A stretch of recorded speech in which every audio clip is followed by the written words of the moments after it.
Kehadiran Patrick Kluivert yang telah resmi menjadi pelatih tim nasional Indonesia mulai membuat ketar-ketir tim nasional Australia yang akan menjadi lawan selanjutnya tim Garuda pada lanjutan putaran ketiga kualifikasi Piala Dunia 2026 zona Asia.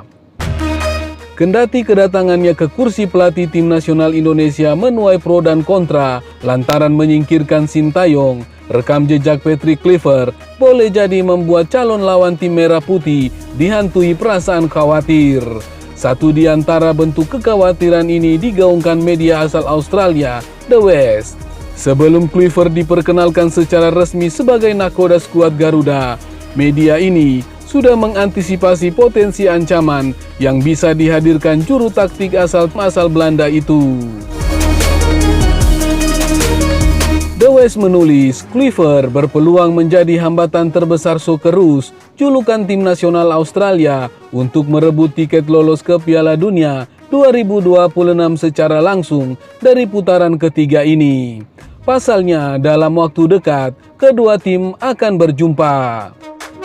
Pertemuan tim nasional Australia melawan tim nasional Indonesia dijadwalkan dimainkan di Sydney Football Stadium, Sydney pada 20 Maret 2025. Partai ini terbilang menentukan nasib kedua tim dalam grup C putaran ketiga kualifikasi Piala Dunia 2026 zona Asia.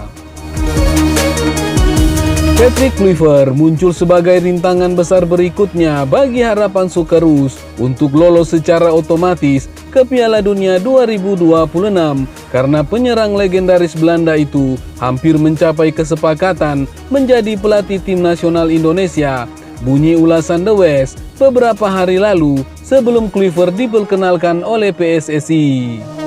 The West secara khusus juga menyajikan ulasannya mengenai rekam jejak mantan penyerang Barcelona tersebut. Mereka menyadari Kluivert juga pernah memiliki pengalaman berkarir di negeri kanguru meski terhitung singkat. Hal itu terjadi ketika Kluivert membantu Ange Postecoglou sebagai asisten pelatih di Brisbane Roar. Periodenya memang tidak begitu lama karena berlangsung kurang lebih 6 bulan saja, yakni dari Januari hingga Juni 2010.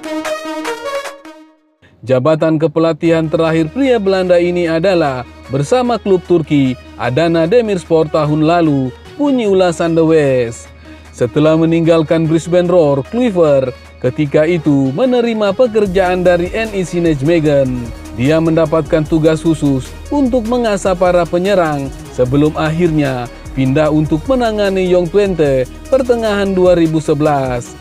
Menurut The West lagi, tim nasional Australia harus berhati-hati dengan skuad Garuda asuhan Kluivert, sebab mereka bisa saja tergelincir dan gagal mengamankan hasil terbaik pada pertandingan terdekat. Apalagi persaingan antar kontestan sangatlah sengit. Socceroos hanya terpaut 1 poin saja dari tim nasional Indonesia. Andai Socceroos terjungkal, perjalanan merebut tiket Piala Dunia 2026 bisa kian berat. Tim asuhan Toni Popovic tidak boleh terpeleset. Indonesia adalah salah satu dari 4 tim di grup C selain Arab Saudi, Bahrain dan Cina yang telah mengantongi 6 poin, bunyi ulasan dari The West.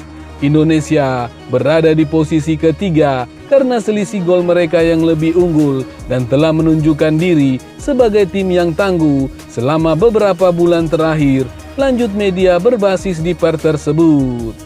The West juga turut mengingatkan anak asuh Toni Popovic untuk belajar dari pengalaman sebelumnya. Kegagalan Australia menang atas Indonesia pada pertemuan pertama sudah memakan korban. Korban yang dimaksud adalah Graham Arnold yang akhirnya terdepak dari posisinya sebagai pelatih tim nasional Australia. Saat itu, posisi Australia memang makin terdesak karena kalah 0-1 dari Bahrain sebelum ditahan Indonesia tanpa gol. Timnas Indonesia memaksakan hasil imbang dengan Australia tahun lalu yang mendorong Graham Arnold untuk mengundurkan diri sebagai juru taktik Socceroos, tulis media yang sudah ada sejak 1833 itu.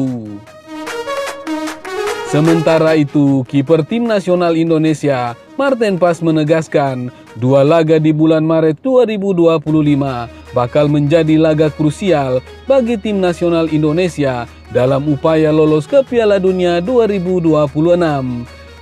Marten Pas yang menjalani debut bersama tim nasional Indonesia pada tahun lalu mengaku gembira bisa memperkuat skuad Garuda. Terlebih, Marten Pas dan kawan-kawan kini punya peluang bagus untuk lolos ke Piala Dunia 2026. Sungguh luar biasa. Saya kini sudah bermain 6 kali untuk tim nasional Indonesia.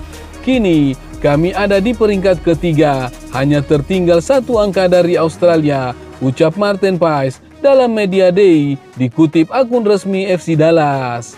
Marten Pas juga mengaku bahwa laga di bulan Maret bakal krusial. Tim nasional Indonesia bakal tandang ke Australia pada 20 Maret, disusul laga kandang melawan Bahrain 5 hari kemudian.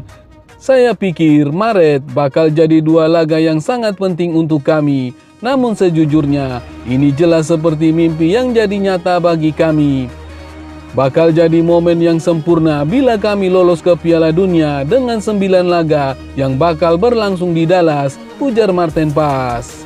Untuk bisa lolos langsung ke Piala Dunia, tim nasional Indonesia wajib berada di posisi 2 besar di akhir klasmen grup C. Jepang yang di posisi pertama sulit untuk dikejar karena telah mengantongi 16 poin. Untuk menempati posisi kedua, peluang masih terbuka. Karena itu, laga Australia versus Indonesia bakal berpengaruh langsung pada situasi persaingan kedua tim.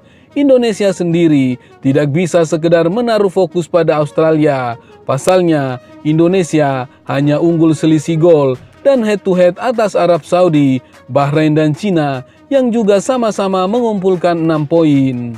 Sementara itu, Ketua Umum PSSI Erick Thohir menanggapi santai terkait banyaknya suara-suara sumbang penolakan Patrick Kluivert sebagai pelatih tim nasional Indonesia menggantikan Sintayong.